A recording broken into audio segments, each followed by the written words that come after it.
out. Rogan Chandler's going to come home in third place, but that's going to be really exciting for him. It's now going to be half a point. It's going to be 0.5 of a point between him and Ashton Hughes for the championship lead. Jake Lewis is going to grab a handful of points on him and be within 3. And it's going to be Corn Buchanan who's going to jump up into third in the championship with a nice big win. That's exciting. Well done, Corn Buchanan. What a superstar in the making. And waving to his home fans, loving it, every minute of it. Brilliant watching on and all in that one there. Corn Buchanan, 58.77, a brand new lap record and a race win. A brilliant performance for the young man. Look out there, Jake Lewis is going to come home in second place, so that's a very credible second place because he was hounded for the entire 15 laps by Rogan Chandler. So, man, we're going to be excited when we go back to the North Island. We've got another 16 lapper later on this afternoon for these 600 Supersport competitors, but right now,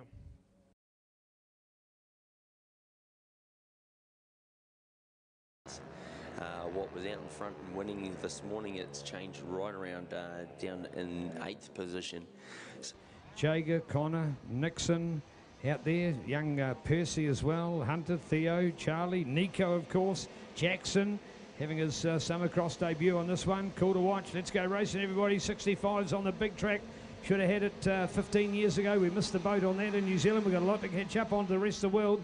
They took the charge on us with having their 65s on big tracks a long time. Yeah, look at that one. Look at the rut ride from Jager Townley. Good work, but I tell you what. There we go already. 16's there. So it's Connor, 6 I should say.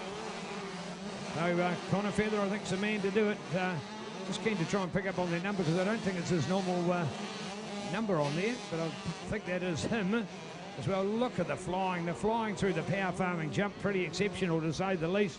And look at some of those leaping right up through there. Others that jump it, others that leap it literally. So watching those riders and their ability is a pure sensation. Some of them leaping like they've never leapt before, of course. Some of them will be saying, well, I've never done a jump like this. Well, of course, this is one of the tracks of the summer for sure. I'm just looking here at another couple that were left well behind in the run, which is rather unfortunate for them. So let's hope they're able to make their way through. Forest Service and Training, proud to be sponsors of Pro 85, 8 to 11 years.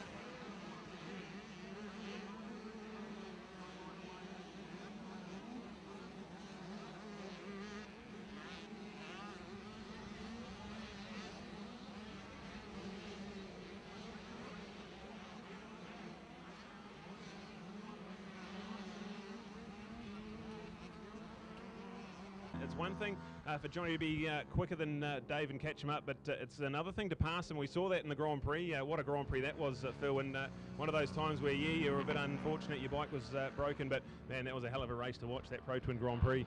Oh, totally, and even yesterday's race, if you actually look at it, between Dave and Johnny, there is some fantastic close racing, and exactly as you say, it's one thing getting close, but you've got to get past them. And as we saw yesterday, that absolute photo finish, and I think that's just how we're going to see more and more of that sort of thing happening. All right, so Dave Fellows, he was untouchable in the North Island. He got the pole position and the 3 wins at Manfield. But then we went to the South Island and Ruapuna, and it was Johnny that won 2 out of 3 there.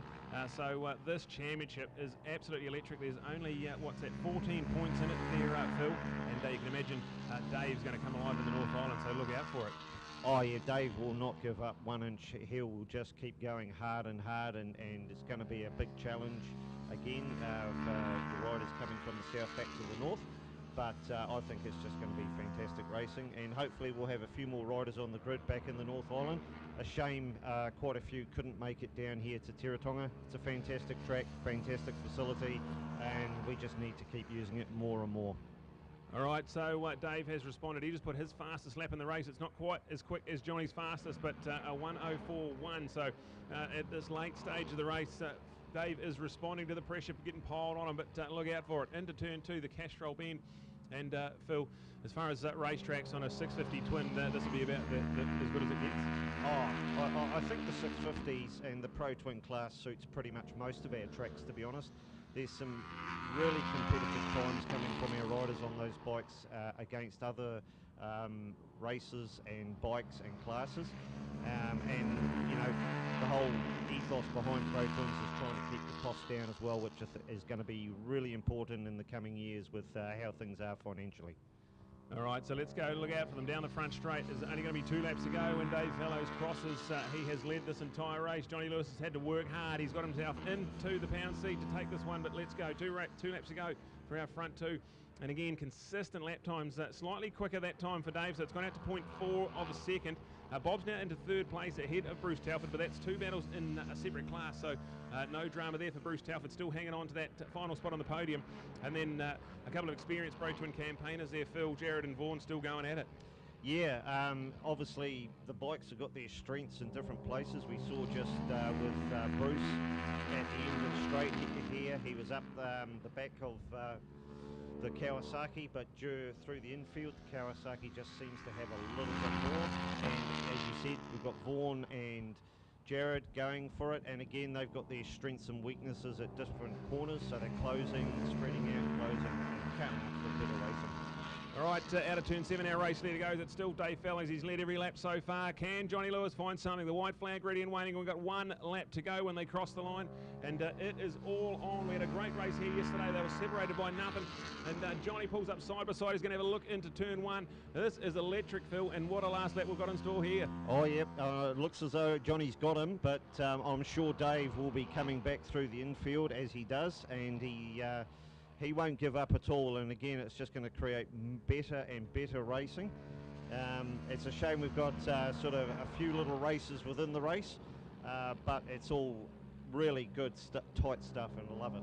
Oh, we love this. All right, Johnny Lewis now leads Dave Fellows in through the S's. This is brilliant. What a show from Johnny Lewis. He's stalked him for 9 odd laps and now pulled the trigger with the white flag out one.